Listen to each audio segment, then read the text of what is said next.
So my name is Pete. I'm Dave. Sherman. I'm Andrew. So we're Team RingBase. Our project was building a real-time ad hoc call center for Invoca, and by that, we want to have a centralized data center for employees who work on the Salesforce team, and so they can see incoming calls and basically have a real-time collaboration for notes. And when they are writing into the text box for a specific call, they see specific information about who the caller is, where they're from, statistics like that. And the other purpose for this is the manager, who oversees all the employees, can see some statistics about their employees. Who's actually on the phone right now, what's their status, how many calls have they had today, and how much money have they raised for the company. Right now, there are current solutions, but this is for more of a large-scale company and runs into the 6 figures. And so our solution is to basically provide an ad hoc call center for smaller and medium-sized companies. And so for this last sprint, we were able to transfer calls and accept calls. We basically pass the information from our front end to our broker. We completed that. We did some tidying up on our actual web application on the front end. We were able to connect with Cassandra and basically send messages. So we're completing with our sprint. And our MVP for this whole quarter was just basically to get our overall control flow of our program. So we have that in place, and our next step is just to implement features that you would like to see as a manager. The statistics and all the good data. Am I seeing any key points here? I think that about covers it. So, there's kind of a lot of words that we're tossing around, and this is kind of a diagram that shows it all in a high-level view. What we ended up with is this really kind of architecture-heavy thing, where it turns out that, a real-time platform for managing phone calls and connecting to the actual telephone network is really hard. Fortunately for us, though, that we were able to separate everything into kind of these independently running services that don't really care about each other except for a pretty minimal set of communication interfaces. So, Sherman, if you want to start and talk about the front end. So the browser, it's currently running on, we're using Angular as our front end. It's great for having real-time applications. So currently our front end, you can easily click a button, and if you want to transfer something, it'll instantly send some kind of message to the broker. Nuvay, do you want to kind of talk about how the WebSockets work for Angular? Yeah, sure. So pretty much when an incoming call comes in, it comes in through a WebSocket. And what Angular does is it stores information about the call in the model, such as caller ID, the name of the caller, the location of where the caller is calling from. And then with that information, Angular populates the UI so that the actual agent picking up the call, they can see that information. But Angular is also passing messages to the broker, which then relays that to Invoca, and then we're getting a message back from Invoca. So for example, when the call comes in, the agent wants to answer the call, they click answer call. The Invoca, what's it called? The browser sends a message, a call start request message to the broker, which then relays that to Invoca.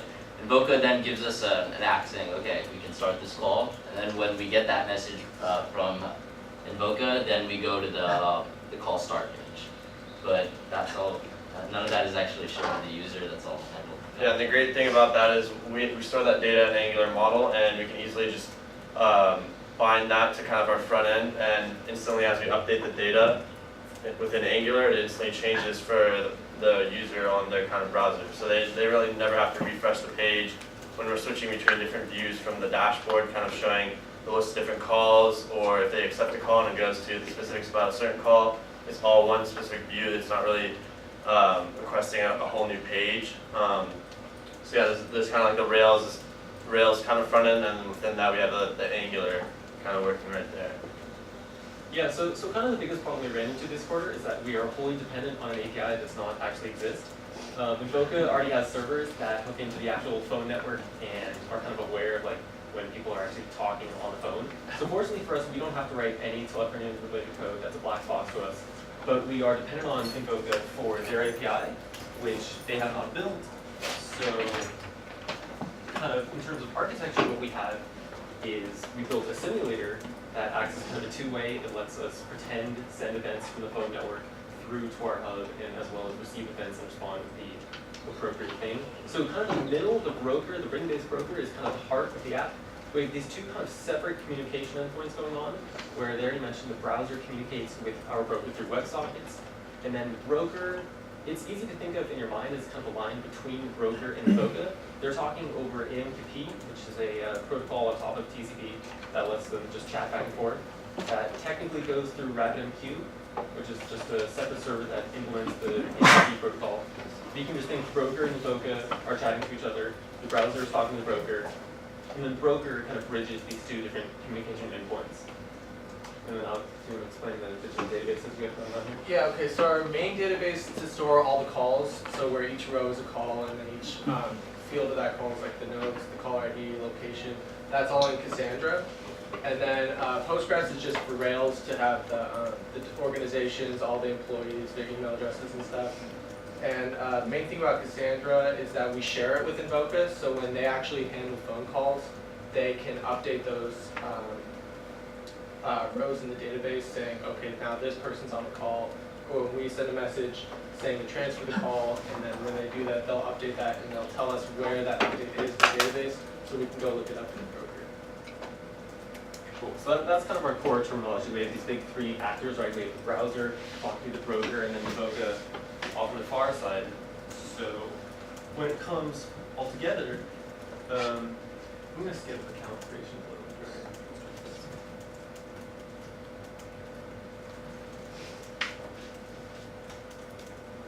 Okay, so this is kind of our main dashboard. I'm logged in as an employee. I'm seeing kind of the state of the world. Here are the current calls that other agents are maybe talking on. So what I'm going to do over here, yeah.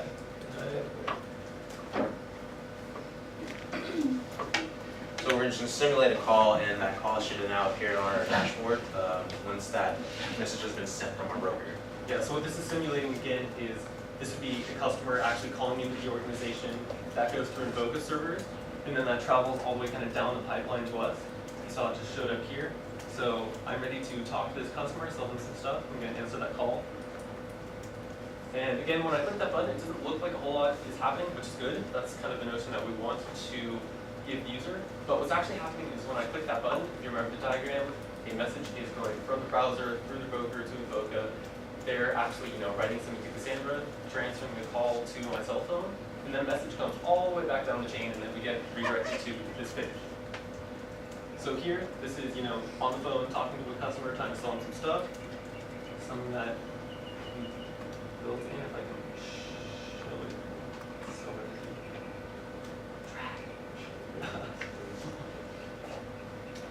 And this is our mobile view through your phone. Yeah, Our dashboard. that's on your phone. What I'm trying to show right now is maybe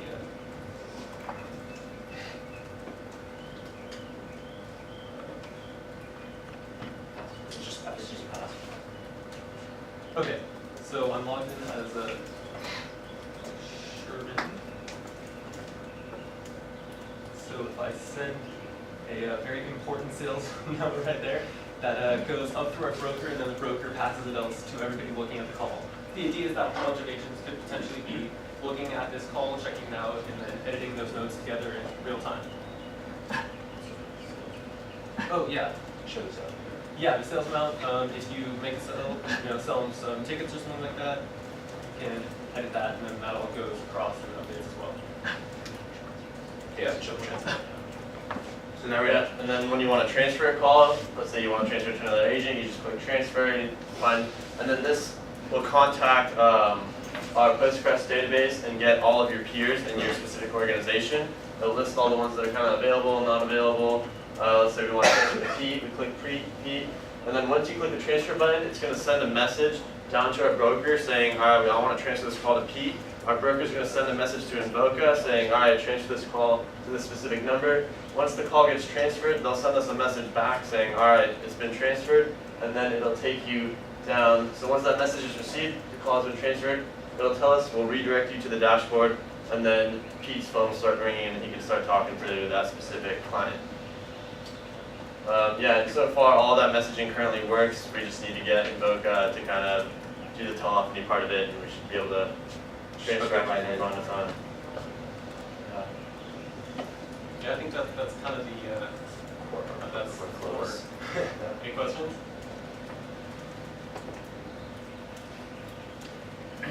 Questions? Sounds like you guys are pretty much done. And you're just waiting on Invoca. Do you have anything planned for like next quarter? So the next quarter, we just plan on doing a whole bunch of features. So there currently are no statistics, you know, like how many calls you're having and who's. Can the manager see who's actually talking on the phone, what they're actually doing? None of that's implemented, so those are features that we want to have there. And then kind of some real-time collaboration in the notes where it has some Google type stuff in there. So pretty much from now on, it's just features because the overall flow is done.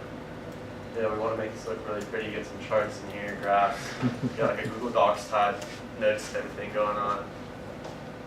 There's a lot of stuff that looks like it's done, but it's not actually. Get the Like, photos you actually can't, yeah, you working. can't filter. Yeah, It's just there. In what situation are there multiple people monitoring a single call? Why does that happen in real life? So I'm actually. Maybe a manager wants to go in and see the notes. Yeah, the idea is that, you know, anybody can just go poke in and see how it's going.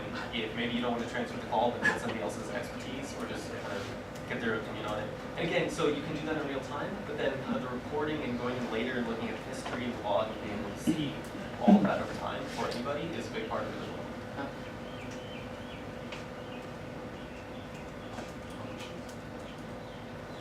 So when you logged in, it took you straight to this company, this best travel agency company.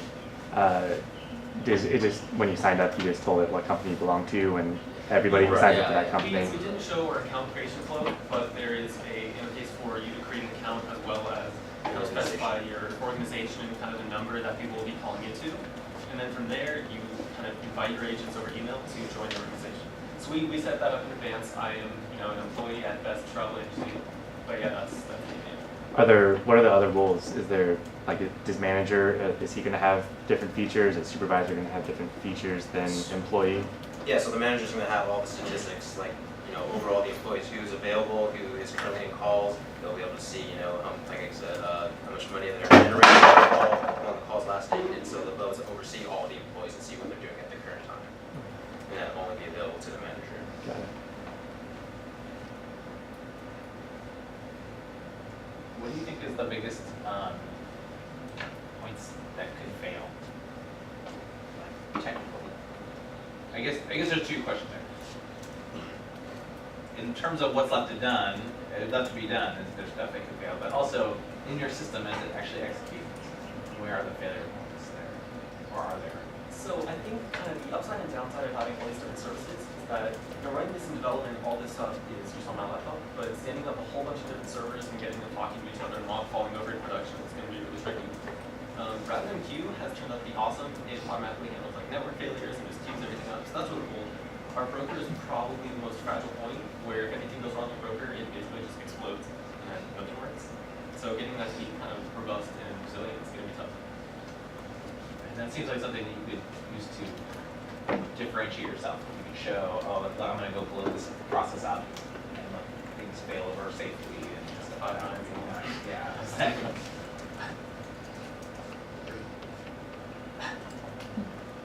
Okay. Any other questions?